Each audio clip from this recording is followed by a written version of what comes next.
현재 미국은 대선 개표로 정신이 없는 상황입니다. 특히 일부 경합 지역이 아직 결론이 나지 않아서 트럼프냐 바이든이냐 결정을 짓지 못한 상황이죠. 놀라운 점은 미국 주요 언론들의 예상과는 다르게 트럼프가 초반부터 선전을 하면서 많은 경합 지역에서 유리한 고지를 점하고 있다는 점이 되겠습니다. 트럼프 미국 대통령은 대선일 이튿날인 4일 새벽 우리가 이번 선거에 이겼다며 선거 결과에 대해 경이롭다고 말했습니다.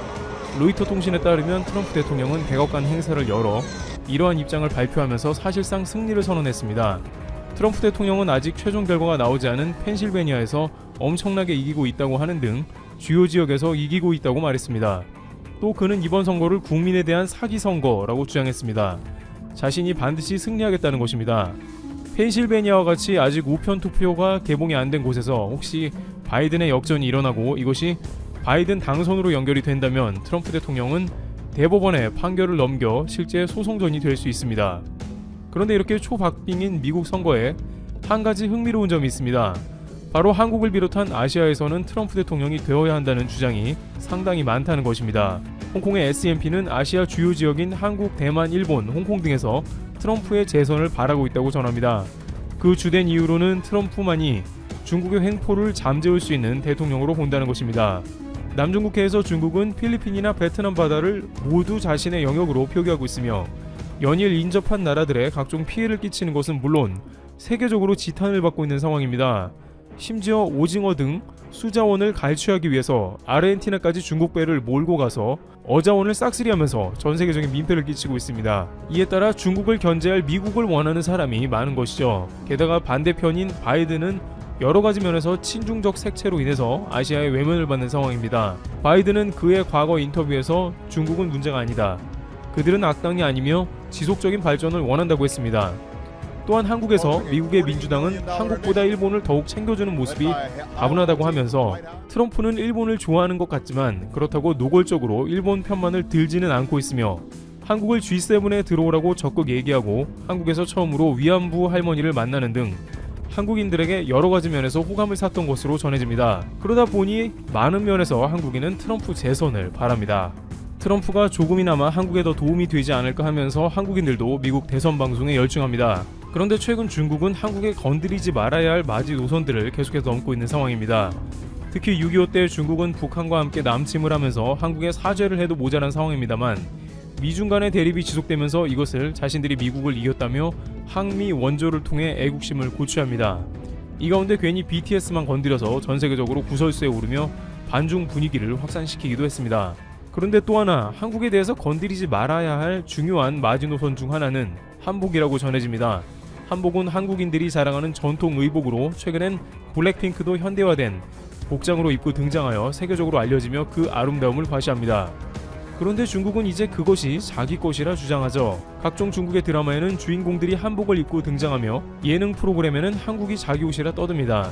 상모를 돌리기도 하는 모습이 나오고 335 한복을 입고 앉아 김장을 하고 있습니다. 물론 연변 지역에서는 아직도 김장김치를 담그는 한국의 풍습이 그대로 이어지고 있습니다만 과거와 다른 점은 이제 그런 것이 모두 한국이 아닌 중국의 고유의 풍습이라고 흐름을 바꾼 것입니다. 조선족들이 한복을 입었기 때문에 그것은 곧 중국의 옷이며 한복은 중국 것이라고 발전합니다. 최근 중국 당국이 조선족 교과서의 한글 표기를 없애는 작업을 하는 것과는 반대로 이중적인 모습입니다. 그들이 원하는 것은 한복을 우선은 중국화시켜서 전 세계에 알리는 작업이 포함되어 있는 것이며 나아가 한국이 중국의 속국이라는 이야기를 통해 한국 역사를 왜곡하는 동북 공정까지도 발전합니다. 그런데 중국은 한국만 그러는 게 아니라 베트남 전통 의상인 아오자이도 자신의 옷이라 주장합니다. 최근 미스 어스의 중국 대표는 베트남의 전통 의상 아오자이를 입고 등장해 베트남의 분통을 터뜨렸습니다. 몽골 같은 경우에는 아예 이미 원나라가 몽골을 지배했다는 것을 역사적인 정설로 왜곡했습니다. 몽골 제국에 지배당했던 과거를 정반대로 바꾼 것입니다. 그러면서도 프랑스 박물관에는 몽골의 칭기스칸의 이름조차 언급하지 말라고 협박을 가하기도 했습니다. 이렇게 전 세계가 중국의 막무가내식 억제에 어떻게 대응할지 크게 고심하는 상황에 다다르고 있습니다. 또 하나 중국이 이러는 이유 중에 하나는 중국의 많은 사업체가 저작권을 무시하기 때문입니다. 한국에서 뭐만 잘 되고 있다고 하면 그대로 베껴서 자신들이 컨텐츠화하려고 시도하는 것입니다. 넷플릭스에서 크게 히트친 킹덤 이후에 중국 사극에서 많은 배우들은 한복을 입게 됩니다. 이들은 자신들도 한복을 입고 드라마에 나오면 세계적으로 인기를 얻을 것이라고 착각을 합니다. 한국은 뭔가 대책이 필요한 상황인데요. 중국이 이렇게 자신들의 문화 콘텐츠가 문화 대혁명으로 사라지게 되어 주변국의 문화들을 그대로 베끼고 자신의 것이라고 주장하는 행태는 더 이상 볼 수 없다는 것이 공통된 의견입니다. 또한 한국은 이러한 중국의 동북 공정, 한복 공정에 어떠한 묘수가 없을까 고민하게 되는 시점입니다. 그렇지만 중국의 횡포 때문에 고양이 목에 방울 달기처럼 주변국들은 격분하면서도 그냥 참고 있는데요. 그런데 한국 네티즌이 올린 한복에 대한 트윗 하나가 이것이 중국을 잠재울 수 있다는 기대감이 듭니다. 아름다운 한복은 독재자에 맞선 민주화 혁명에도 함께 했어. 왜냐하면 한국이 우리 전통 의복이기 때문이라는 트윗을 한 것입니다. 네티즌들은 환호했습니다. 한 네티즌은 중국이 더 이상 한국을 자기 옷이라고 주장하지 못할 것이라고 반색하는 모습을 보입니다. 왜냐하면 중국에서 민주화 운동은 있을 수 없는 일로 그러한 비슷한 일이 발생한다면 공산당 당국은 모든 것을 차단하고 한복 이야기를 없던 일로 할 것입니다. 현재 방송되는 모든 예능에서 한복은 자취를 감추고 오히려 단속의 대상이 될 수도 있다는 것입니다. 한 네티즌들은 앞으로 민주적인 시위를 할 때 모두 한복을 입고 나가는 게 좋겠다는 이야기도 합니다. 그러면서 한복은 민주화 운동을 할 때 입는 옷이라고 계속해서 전 세계에 홍보하는 게 어떠냐는 것입니다. 중국에서는 민주화라는 단어조차도 엄격하게 금기시되어 있으므로 이를 역이용하자는 발상입니다. 한 가지 흥미로운 점은 전 세계의 많은 업체들이 이와 같은 발상을 통해 이미 중국을 막으려 했다는 점입니다. 일각에서는 민주화를 염원합니다와 같은 문구를 자신들의 각종 창작물에 그대로 집어넣으면 절대 베끼지도 못하고 상업적으로 이용하는 이들이 중국에 가져가지도 않을 것이라는 의견을 제기합니다. 특히 한국은 민주화의 성지로 여겨지고 있습니다. 최근 태국과 홍콩 등에는 민주화 운동이 벌어지는데 이들은 하나같이 우리도 한국처럼 될 수 있다. 한국의 민주화 운동처럼 성공하길 기원한다 라며 한국이 모범이 되는 국가라고 지칭했습니다. 홍콩 우산연맹의 주역 조슈아 웡 역시 수차례 자신의 트윗에 한국의 민주화 운동을 언급하며 홍콩에도 태국에도 동일한 일이 일어나길 기원하기도 했습니다. 따라서 아름다운 한복을 민주화 운동의 상징으로 만들고 끊임없이 홍보하면 중국도 억지가 잦아들 것입니다. 한 네티즌은 백예민족의 하얀색 한복이 민주화를 상징한다면 멋진 일이 될 것이라고 이야기하기도 했습니다. 이와 같이 중국이 한국의 전통 문화를 자기들 것이라고 주장하면서 다양한 아이디어가 등장하고 있습니다. 한국의 네티즌들은 한복을 건드리는 것은 선을 넘었다며 이러한 행동은 중국을 더욱 고립시킬 것이라 경고합니다. 중국도 자신의 전통 의상이 많이 있고 수많은 소수 민족이 존재함에도 불구하고 한류 콘텐츠가 인기를 끌고 전생에서 한국 의상에 관심을 갖게 되면서 그것마저 베끼려는 움직임은 한국에 결국은 원한을 심게 되며 양국 간에 좋을 일이 없습니다. 한복이 정말 민주화 운동의 상징이 되기 이전에 중국은 관련 움직임을 멈춰야 할 것입니다. 테러티브 여기서 마치겠습니다. WTO 지도부가 딜레마에 빠졌다. 세계 최대 무역국인 미국의 거부 의견을 투표를 통해 기각할 것인지 아니면 수일 앞으로 다가온 미국 대선 결과를 지켜볼 것인지 두 가지 옵션을 두고 고민하고 있다고 로이터 통신이 29일 보도했다. WTO 차기 사무총장 선거에서 한국의 유명희 산업통상자원부 통상교섭본부장과 나이지리아의 응고지 오콘조이웨알라 두 후보가 결선에 올랐고 WTO 일반이사회 의장은 28일 두 후보 중 오콘조이웨알라를 최종 후보로 추천했다. WTO는 회원국의 최종 선호도 조사를 토대로 사무총장 후보를 추천했는데 유 본부장이 오콘조이웨알라 후보의 큰 표차로 뒤진 것으로 알려졌다. 하지만 WTO에 큰 영향력을 행사하는 미국이 유 본부장을 지지한다고 공개 선언, 회원국 다수에 반대되는 의견을 표명하면서 상황이 복잡해졌다. WTO 본부가 있는 스위스 제네바의 한 외교관은 로이터 통신에 미국이 선거 절차 막판에 뛰어들어 혼돈을 가중하는 방법으로 절차를 중단시켰다면서 즉흥적인 느낌이 든다고 말했다. 빌 클린턴 정부에서 상무부 차관을 지닌 윌리엄 라인시 전략국제문제연구소 선임 고문은 일단 미국의 입장 변화를 끌어내기 위한 마쿠 논의가 치열하게 이루어지고 있을 것이라고 말했다. WTO는 전체 회원국의 컨센서스를 거쳐 추천된 후보를 다음 달 9일 열리는 특별 일반이사회에서 차기 사무총장으로 승인한다는 계획이지만 사실 그전까지 미국이 입장을 바꿀 가능성은 없어 보인다. 회원국 간 컨센서스가 도출되지 않을 때 최종 추천된 두 후보 가운데 한 사람이 자진해서 사퇴하는 방법도 있다. 유 본부장 측은 29일 사퇴 의향 등 향후 계획을 묻는 말에 입장을 밝히지 않았다고 로이터 통신은 전했다. 예외적으로 회원국별 투표를 통해 차기 사무총장을 확정하는 방법도 있다. 겉으로 보이기엔 투표가 쉬운 해결책처럼 보이지만 사실은 최후의 핵 옵션이라고 로이터는 지적했다.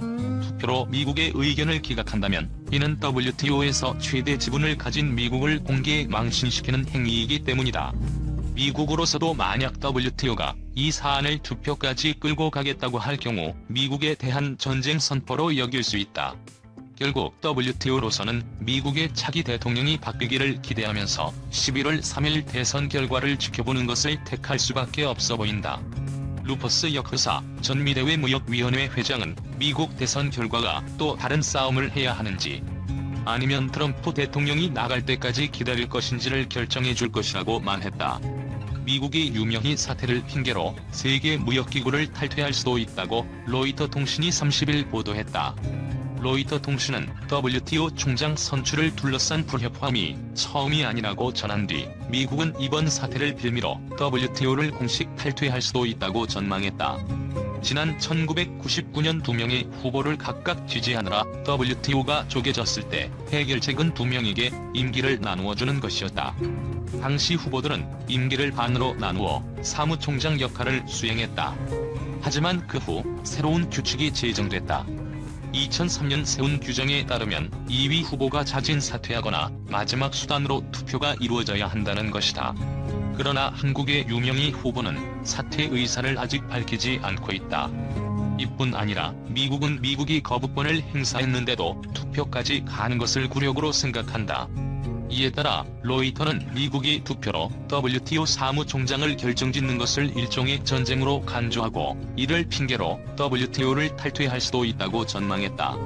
일본 정부는 29일 세계무역기구 사무총장 경선에서 유명희 한국통상교섭본부장이 나이지리아의 응고지 오콘조-이웨알라 후보에게 밀리는 것으로 막판 판세의 윤곽이 드러난 것에 대해 공식 코멘트를 피하는 등 신중한 자세를 보였다. 사카이 마나부 일본 관방부 장관은 이날 기자회견에서 오콘조-이웨알라 후보가 회원국들로부터 더 많은 지지를 받은 것에 대한 입장을 묻는 말에 선출 절차가 아직 계속되는 중이고 내달 9일에 일반 이사회에서 다시 논의될 예정이라고 한다면서 답변을 삼가겠다고 말했다. 아직 결론이 내려지지 않은 상황인 만큼 추이를 지켜보겠다는 것이다. 일본 정부는 애초부터 유 후보가 WTO 사무총장이 되는 것을 극도로 경계했다. 일본이 한국 대법원의 징용 피해자 배상 판결에 대한 사실상의 보복 조치로 작년 7월부터 반도체, 디스플레이 핵심 소재의 한국 수출을 규제한 것에 대해 한국 정부가 일본을 WTO에 제소하는 과정을 이 후보가 이끌었다는 이유에서다. 일본 정부는 이 후보가 당선할 경우 한일 간의 WTO 분쟁 해결 절차의 공정성이 훼손될 수 있다는 메시지를 발신해왔다. 이런 상황에서 교도통신은 지난 25일 일본 정부가 오콘조-이웨알라 후보를 밀기로 했다고 보도했다. 이에 대해 일본 정부 대변인인 가토 카스노부 관방장관은 26일 기자회견에서 외교상 이유로 밝히지 않는 것이 원칙이라고 즉답을 피하긴 했지만 부연 설명을 통해 사실상 보도 내용을 인정했다.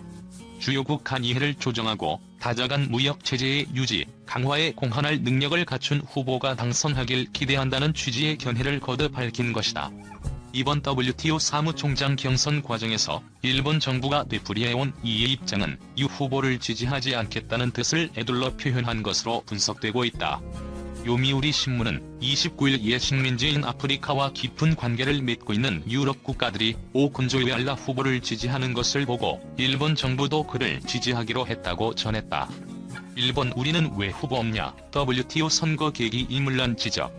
세계무역기구 사무총장 선거에서 유명희 한국산업통상자원부 통상교섭본부장과 응고지 오콘조-이웨알라 전 나이지리아 재무장관이 최종 후보로 남은 가운데 일본에서는 국제기구 수장에 도전할 만한 자국 인재가 없다는 내부 지적이 나오고 있다. 29일 요미우리 신문에 따르면 최근 10년 사이에 일본인이 세계보건기구 비롯한 유엔사나 15개 전문 국제기구의 대표에 임명된 것은 국제회사기구 사무총장을 지낸 세키미즈 고지 씨가 유일하다. 현재 중국 출신이 유엔 식량농업기구 등 4개 기구를 이끌고 있고 나머지 11개는 한국, 영국, 조지아, 싱가포르, 토고, 불가리아, 프랑스, 케냐, 핀란드, 에티오피아, 미국 출신이 각각 대표를 맡고 있다. 일본은 중국이 여러 국제기구를 이끌면서 자국에 유리한 국제 질서를 형성한다고 우려하고 있다. 최근 WTO 사무총장 선거에서 유 본부장이 선전하자 한국에도 밀린다는 위기감이 일본 외교가에 감돌고 있다. 전날 일본 집권 자민당의 외교부회, 외교조사회 합동회의에서 일본 외무성 간부가 WTO 사무총장 선거 정세를 브리핑하자 한 의원이 왜 일본 후보가 이번 WTO 사무총장 선거에 안 나갔냐고 따져 물었다고 요미우리는 분위기를 전했다. 자민당의 루형성 전략의원연맹은 27일 스가 요시히데 일본 총리를 면담하며 일본인이 국제기구 대표로 진출할 수 있도록 외무성과 내각부가 나서 적극적으로 지원해야 한다는 뜻을 전했다. 일본 정부는 내년 8월에 예정된 만국우편연합 사무총장 선거에 이우정성 출신의 니폰 유세이 임원을 당선시키기